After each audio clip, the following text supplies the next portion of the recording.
أعوذ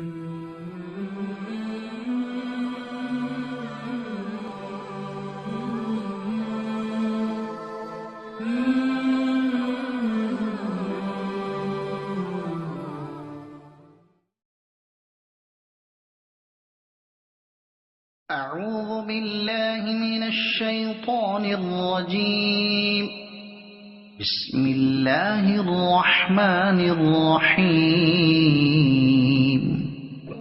قل تعالوا أتل ما حرم ربكم عليكم ألا تشركوا به شيئا وبالوالدين إحسانا ولا تقتلوا أولادكم من إملاق نحن نرزقكم وإياهم ولا تقربوا الفواحش ما ظهر منها وما بطن ولا تقتلوا النفس التي حرم الله إلا بالحق ذلكم وصاكم به لعلكم تعقلون ولا تقربوا مال اليتيم إلا بالتي هي أحسن حتى يبلغ أشده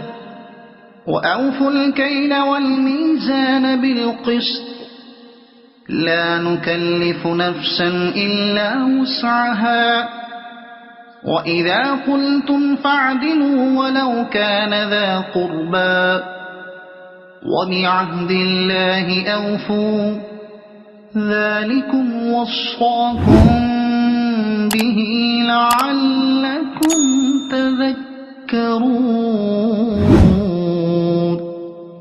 وَأَنَّ هَذَا صِرَاطِي مُسْتَقِيمًا فاتبعوه ولا تتبعوا السبل فتفرق بكم عن سبيله ذلكم وصاكم به لعلكم تتقون ثم آتينا موسى الكتاب تماما على الذي أحسن وتفصيلا لكل شيء وهدى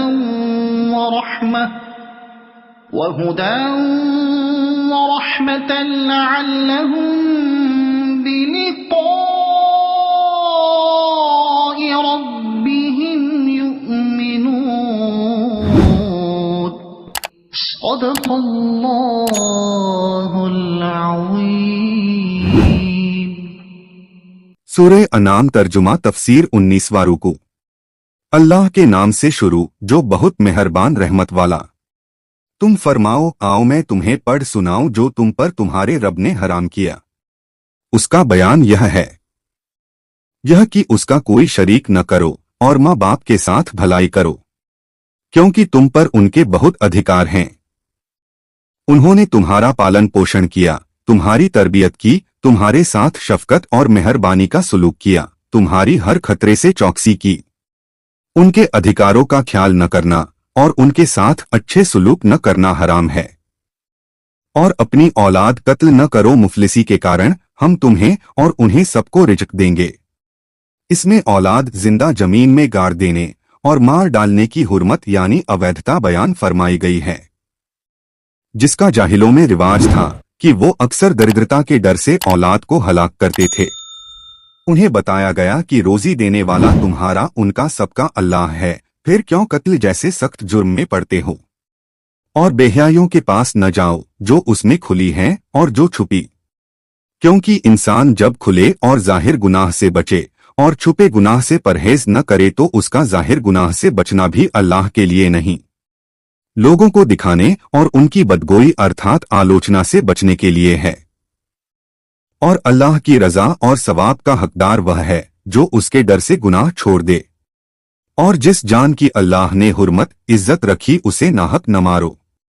وہ کام جن سے قتل جائز ہوتا ہے یہ ہیں: مرتد ہونا یعنی اسلام سے پھر جانا، یا قصاص یا بیاہے ہوئے کا جنا کرنا،